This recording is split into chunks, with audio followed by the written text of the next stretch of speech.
Hi, this is Dave LaBelle again. Today is April the 24th in 2020. Today we're going to talk again about composition. Actually, this will be part 2 of our composition series. We're going to be talking about foregrounds and backgrounds and compositional collisions. We're going to begin with foregrounds. When we think about composition, foregrounds, I think, are often the child that often is forgotten. We talk about backgrounds, we talk about focal point, but we don't hear a lot about foregrounds. And foregrounds are really important to our compositions. Foregrounds, like backgrounds, can be helpful or they can be harmful.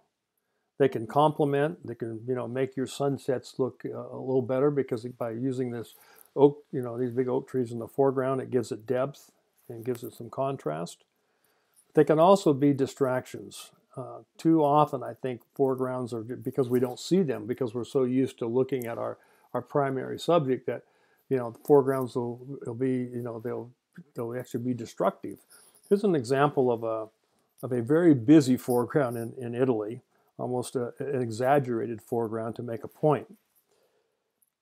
Foregrounds can add depth and they can add life to otherwise one-dimensional scenes. Notice this young man sitting on on the side of the wall in Florence along the Arno River. Without the person being there, it feels one-dimensional. It feels actually kind of static and a little bit lifeless. Just having that person in the foreground and that wall in the foreground gives it some depth and it gives it some life. Notice these lines that lead to the Leaning Tower of Pisa. Very colorful, very stark. It gets your attention immediately rather than just having a picture of the tower with nothing but sky behind it. From a different angle, you notice that I did this picture where people are making pictures and they're going through various gyrations and actually in front of the Leaning Tower. But it gives you context. Having these figures in the foreground gives you context and scale, and the foregrounds become an essential part of that photograph, basically. And notice this Jerusalem crow that he's flying over, toward the Mount of Olives in Jerusalem. Without him, once again, it becomes a static picture. That just the addition, the introduction of life, the introduction of motion and shape, these things really bring that picture to life. Foregrounds can reinforce what is happening with your primary subject as well. Notice these, people, they're fighting the wind and the rain, and this person in the foreground who's out of focus, nonetheless, she's contributing. You can see her expression, you can see her response, and that reinforces what's happening in the background. Foreground colors or shapes can set a tone, and they can lead us into the picture. Like this picture here shot in Oregon of a fly fisherman. Notice the yellow in the foreground and how that yellow matches the yellow in the background, and maybe even to some degree the clothing that he's wearing. It complements the picture. It's a little bit loud, but not too loud. And this scene also in Florence, Italy. There's a couple in the foreground. They're actually about ready to kiss, it looks like. But they lead you into the overall scene. In fact, when you look at this picture, you might start with the brightest spot because your eye always goes to light, or you'll go to the larger subject and then you move back and forth. But that foreground, if you start with the bright subject and then you move back, you're going to be rewarded. Foreground elements can also add depth and life to otherwise stale one-dimensional pictures. Notice this picture of the Vatican in Rome. Without this flock of starlings that are swirling around and they make a pass right before the Vatican, then the picture is going to look like a traditional postcard picture. But by the introduction of these birds changes everything. Or the red, white, and blue, the flag in the foreground of this cannery, this old cannery in Kent, Ohio. It changes everything. That foreground, once again, it gives you a feeling that you wouldn't have if you didn't have it, if it wasn't there. You even have movement there. And I love these, the three silhouettes of the people. I don't know what you call these things that they ride like this, these machines, but you can see the contrast even in technology from the old to the new. The foreground makes everything. Those three silhouettes really make that Colosseum stand out. So we're not left with just a mugshot of the Colosseum. Foregrounds can also frame your primary subject while adding information and context. Here's a picture I made, a month or so ago in Anchorage, Alaska.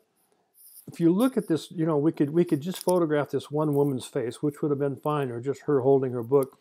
But by having people around her, by having foreground there, what it does is it frames us, it leads us into her, and it tells us something. Whether it may be very subtle in your mind, but what you realize when you see this is she's not alone. There's other people around her singing, and that's what the foreground does. That foreground gives us that information. Foregrounds can offer scale and help, create story by showing a cause and effect as well. If you didn't have the foreground here, if you didn't have these people sitting on this bench, this person would look like a missile just flying through the sky. And if you shot it with a long lens and all you saw was the person, you really wouldn't know where they were. So, it's important because this gives us the context that we need. We need to understand the picture. And look at the foreground here. Fireworks are beautiful things. I mean, you have fireworks all times of the year. I remember when I was in Pittsburgh, that seemed like that was the fireworks capital of the world. They had fireworks for everything. But fireworks just by themselves in the sky, they don't tell us much. They don't give us location. They don't give us a lot of context. And so by having people in the foreground, it provides that for us. Here's a good example I did with my cell phone. I shot a picture of the Goodyear blimp, which is fine. It's it's a beautiful blimp and it's a beautiful day, and so that's fine. People say, "Oh, that's a really nice picture," and I go, "Well, not really. It's really a mugshot of a blimp." But if I back up a little bit and you see the person photographing the blimp, now you get an idea how big that thing is. You get an idea of the scale, and you have a cause and effect. So it ends up really becoming a storytelling picture rather than just a mugshot. It's important. The foreground changed everything. I'm going to show you a few examples without foreground and then with foregrounds, and I want you to notice the difference. So here's two guys sitting on a bench out in a fairway on a golf course, but you can't really tell that. You're not sure where they are. You could probably guess it might be a golf course, but I don't know. I don't get any feeling at all. In fact, it's not a very good picture for me.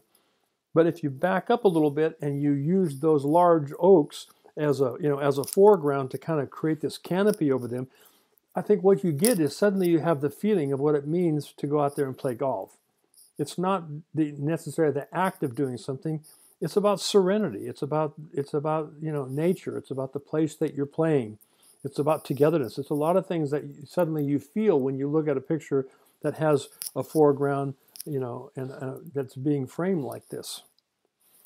One of the best examples, I think, to illustrate this point, there's a weather vane in Keeneland horse racetrack in Lexington. If you notice this, the vane looks, once again, I use this term, it looks like a mugshot. It's a mugshot of a weather vane, which is fine. It's crafted well, and it's probably very recognizable to most people. When you back off and you use, once again, that foreground to kind of to frame that whole scene, it changes everything, and you can change it again by even going tighter. Same, it's the same horse, the same weather vane. Here's the picture here, or here. Once again, the foreground actually makes that picture come alive. You're taking an object that isn't alive and it makes it feel alive. Speaking about live creatures, here's a big fat catfish from, I think, the Tennessee Aquarium, which is, if you go there and you got your camera and you want to make a picture of a catfish, this is really cool. You can go home and show your friends. But I don't like pictures like this normally, unless I'm studying it for a reason. I want to be able to see a cause and effect. I want people's reaction to these things. And so backing off and waiting until a child comes into the frame and is watching the fish, now I really have depth, and I have scale, and I have all the things. It comes alive again. It becomes much more complete. Foregrounds are essential when photographing landscapes, especially sunsets and moonrises. If you look at some of the greatest landscape photographs out there, they're not usually, one single plane, not usually one dimensional. They usually have layers. They usually have foreground, middle ground, and background. Here's an example here of a sunset. I knew it was going to be a beautiful sunset. The color was so beautiful this time of year that, even though I was in a city, I was really in a hurry to try to find some foreground that I could put out there that would stand against that beautiful backdrop. And thankfully, I was able to find one tree out there. This scene also is in Pisa, Italy. It was going to be a beautiful sunset. It is a beautiful sunset. You could see the sky was going to be really orange and kind of thick. And so rather than just take a long, lens photograph of a sun setting, I wanted environment. I wanted to feel what it felt like. And so by using the foreground of these tracks, these leading lines, which take you right into the sunset, then you have more of a complete picture. You can look at it a lot longer than just a sun setting by itself. And moonrises. Moonrises are, by the way, they're a lot easier. A moonrise is a lot easier than a moon set. And the moonrise, you're wanting the same thing. You're trying to find foreground. Where can I be where I can see something in the foreground to give it, would be contrast to this rising moon. In this case, I found a buzzard, and I knew there was going to be almost a full moon. Now we'll talk about backgrounds. Backgrounds, again, are much more popular when we talk about composition. People are always talking about, oh, you got poles through their head, they got wires through their bodies, and trees coming out of their heads. And so before we get to the negative side of backgrounds, let's talk about the positive side of backgrounds, because backgrounds can be really helpful and they can be really supportive. They can almost be musical. Look at this picture of this young lady who's kind of dancing her way down these steps, but everything works together. Even the tones work together. It's almost like this, this quiet melody coming behind her. And this background, this picture doesn't work without this background. It's that peeling paint from this old stadium in Chattanooga that makes this picture work. These guys are getting out there warming up for the game. Once again, without the background, it doesn't help. The background is so important. And like I said, backgrounds to me, good backgrounds, they're like music. They're like soft music that kind of leads you into a scene or something. Notice the background on this robin. I shot this a couple of weeks ago. That, the robin, if he's on a brown background or even a solid green background, it's not the same. It's spring, and it's supposed to feel like spring. So by using a long lens and using the color in the background really accentuates the bird. Really, and it tells you, it tells you the season. And I love the backgrounds in Italy, and there's other countries that they have such beautiful, clean walls often, or not always clean, but usually, there's one particular color, and I love this color that they use there. This man, he's clearly a refugee that's coming in, and he has his wares, and he's keeping them in a plastic bag, and he's trying to make a living. Like foregrounds, backgrounds can also help frame your subject. Now, you might say, well, this is like literally framed. Yes, in a way it is, because there is a frame behind this woman in this museum. But notice what that background does. That background, it tells me where I am. It tells me, what she's doing. It gives me so much quiet, subtle, supportive information that I normally, if I just photographed her face with nothing behind it, you wouldn't know, what she's looking at. But we have a sense of what she's looking at here because we have the background. And notice the background here with this guy. It's perfectly framed. He's out there working. He walks out. They got this dark background framed by the white. It's just beautiful. The background makes everything. By himself, it wouldn't feel the same. But backgrounds can also be loud, show-stealing pests that take our attention away from, the object of our eye. In this case, the object of our eye is the famous Billy Weeks from Chattanooga. Now, if you look at that, it's a grab shot. I'm glad I have it. It's a fun picture. In a perfect world, I wish that pole wasn't coming out of his head. And I wish his left hand, that his thumb wasn't going up in that shaft of light. So it looks like he's got a, 10-inch thumb or something.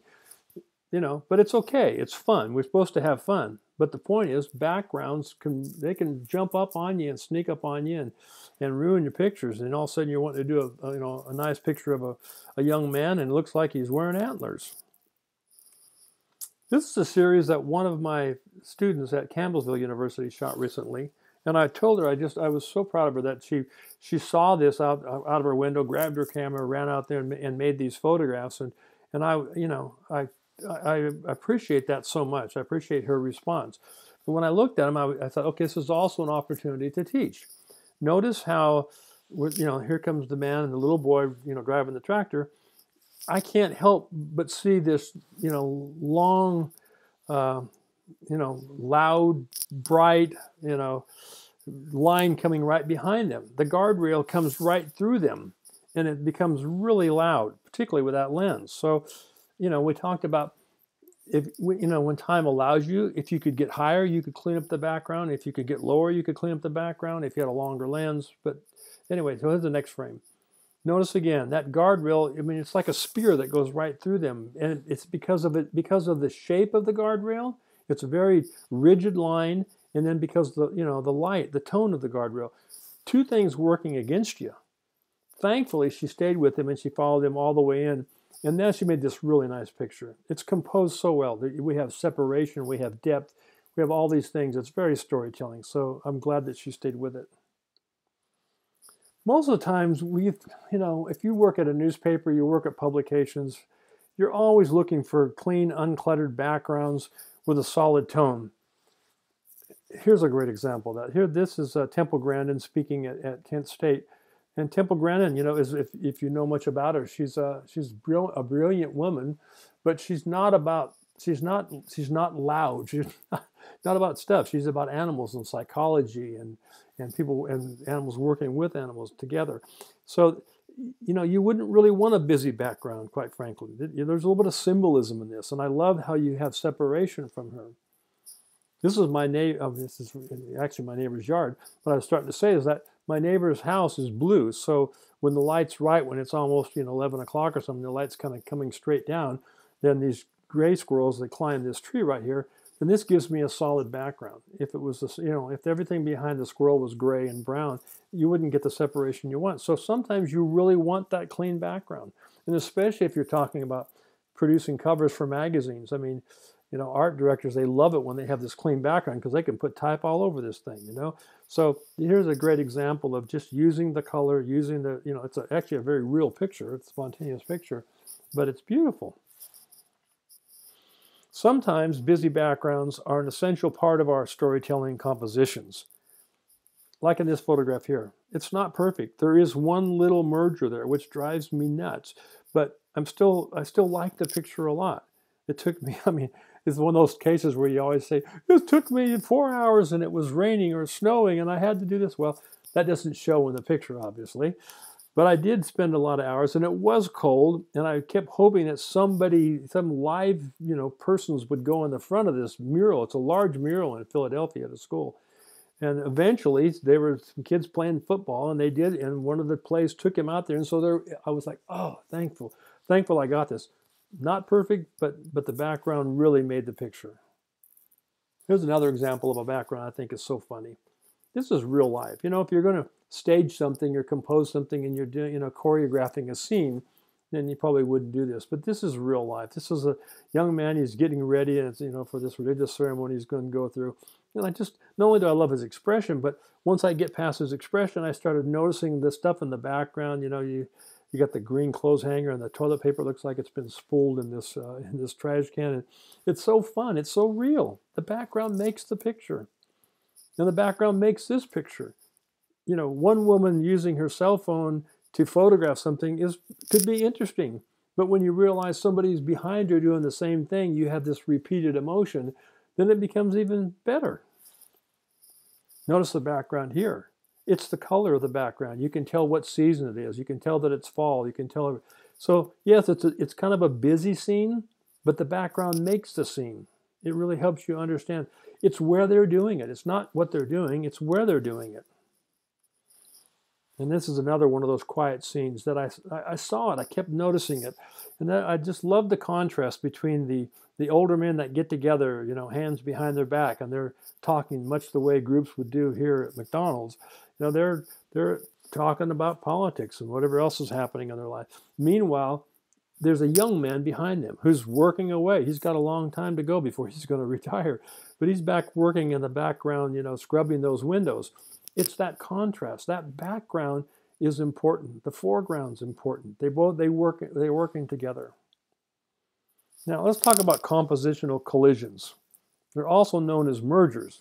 So someone say, well, what does that mean? What's a merger? Well, I mean, if you're talking about business, it's two big companies come together, or several companies come together to form one thing. And that's the same idea, quite frankly. There are mergers, and basically where lines and shapes and colors and tones, they collide. And it makes it hard for us to decipher a photograph. We're not able to see through it as quickly as we would like. Here's a good example of this. Now, some people want to say, well, that's a pretty good picture. Nah, it's okay. It's not good because I want to be a craftsman. I don't want it to be almost. In fact, the story of my life is I shoot a lot of almost pictures. I'm always telling my wife, I'll come home and I say, I came dangerously close today to shooting a good picture. And that's usually the story of my life. But occasionally, it'll all come together. Now, what troubles me here is that I have two blue umbrellas, and there's a collision right in the middle of the frame. If those people were separated, we had a little bit more rhythm stuff. I would say, yeah, this could work. Compositional collisions occur when lines, shapes, and tones collide. I've said that again. In other words, when stuff runs into stuff, like socks tumbling haphazardly into a dryer rather than being intentionally organized on a clothesline. Great compositions require anticipation and patience, usually. Here's another example of a collision. Notice that the woman on the left, she looks like she could be attached to the guy riding the bike. If we, a cursory glance at that, yes, your eyes can separate that, but it's ugly. It's a merger that doesn't work. Here's another one that's just a failure in my opinion. It had all kind of potential.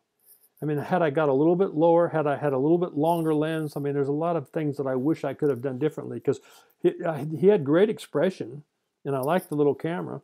It happened very quickly, but I needed to take one step closer to do something so that guy's white hair behind wasn't going, hey, look at me, instead of the guy with the camera. This is another almost. I mean, I love pigeons. I love the dark scenes against the light skies, but I'd still have a merger. I don't, it's not, I'm sorry, it doesn't work. This fails. Here's another merger. I'm coming home, in the evening, and these deer in my neighborhood, I mean, it's almost dark, and I'm trying to get a clean shot of them. There's a telephone pole coming through the deer, through the middle of them. So it doesn't work, I'm sorry. But if you watch long enough, you're able to make the picture, which does separate. Here's a couple more examples. Here's one of the buzzards, You can see the merger between the dark buzzard's wings and the branch. If you wait a little bit, use a little slow shutter, and you get that separation you want. Here's a scene actually a couple of days ago downtown in Athens. Storm clouds were coming in. This is fine. I love it because I have dark object in the foreground and I have a light background. So the background's really working. But if you delay a little bit, it looks like this. Suddenly the storm clouds, they run into that dark cross, and now it doesn't work. One of the best examples that I have, I think, is this scene in Italy. I looked at it and I thought, there's potential there. But I had to sit a while to wait. I kept saying, "Oh, come on, you've got to clean this up." And just about when the composition was almost what I would, wanted, a truck would drive by or somebody would walk in front of me, and I'd think, "Oh, come on." So I kept waiting and waiting. But when you look at this picture, look at the collisions. Look at on the right. There's a collision there. In the middle of the frame, there's two collisions. Like, oh, I'm sorry, this just doesn't work. But patience does pay off. Eventually, the composition cleaned up. Now look at how beautiful this is. The lady on the left putting her hand down, does your dog bite? People in the middle, woman smoking, guys on the right taking some information. Everything's going on. It's like very active, but nobody's running into anybody, which is precisely what I'm trying to accomplish. But once you see the collision, sometimes a small movement may be all that's needed just to correct it. Like it looks like she's scratching her nose with her instrument. But you wait, just a little bit of movement will clean that up. Same thing here. Here's this couple. It looks like this guy's, chewing on the bun on the back of her head. Just clean it up a little bit, little distance. Here's a few examples, I think, where the foreground and the background really work in harmony. Notice the foreground, the middle ground, the background, how they all are together. There's no collisions. There's no collision here. Everything separates. Notice how there's movement, there's separation, there's no collision. And look at the foreground and the background working together here. These two ducks looking at these people in the nursing home, and the people in the nursing home looking at the two ducks, and both of them kind of studying each other. But you have to have the background, the foreground doesn't work, and you have to have the foreground, the background doesn't work to make it complete. Notice here a foreground, a background, a middle ground, and a background, the moon even far, far away. Foreground, primary subject, background, quietly whispers where we are and what this means. Notice this, it has a foreground, it has a middle ground, and it has a background, all connected. And then probably one of my most famous pictures is what we call the baby contest in Altoona, Kansas in 1979. When you study this photograph, you look at the layers of the photograph. You see the foreground, you need the judges sitting there looking at, the contestants out there in the middle of the street, a hot street, I might add.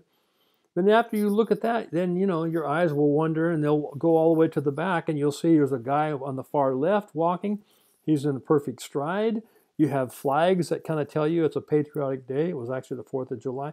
So there's so much information being imparted there just because you have foreground, middle ground, and background.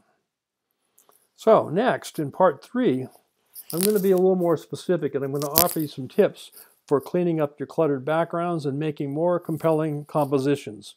It's certainly it's a subjective thing. It's my opinion, but I do think I can offer some tips that will be helpful. A final thought here: don't overthink it.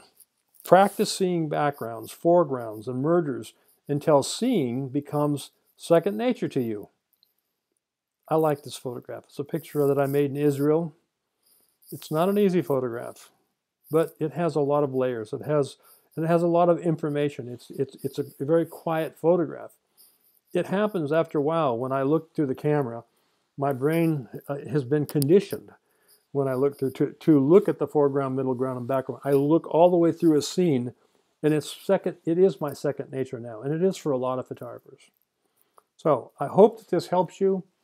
I hope it encourages you to make more pictures. I hope you have fun with photography. And then finally, I'm going to leave you my site, greatpicturehunt.com. Thanks a lot.